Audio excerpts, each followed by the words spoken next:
Gentilissimi partecipanti, autorità, un saluto a nome mio in qualità di consigliere regionale del Veneto. Desidero rivolgere il mio più sentito ringraziamento al Presidente Cafiero, alla Dottoressa Calmasini e a tutti coloro che hanno contribuito alla realizzazione di questo importante momento di incontro e di confronto. Il Veneto continua ad essere un punto di riferimento importante nella cura e nella presa in carico delle malattie rare.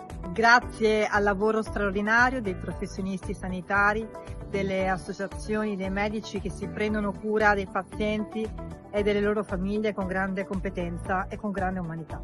Come Consiglio regionale crediamo fortemente in una sanità vicino alle persone, capaci di fare rete tra ospedale, territorio, ricerca e volontariato. Le malattie rare non sono un tema di nicchia, rappresenta una sfida importante che richiede attenzione, presenza e soprattutto concretezza.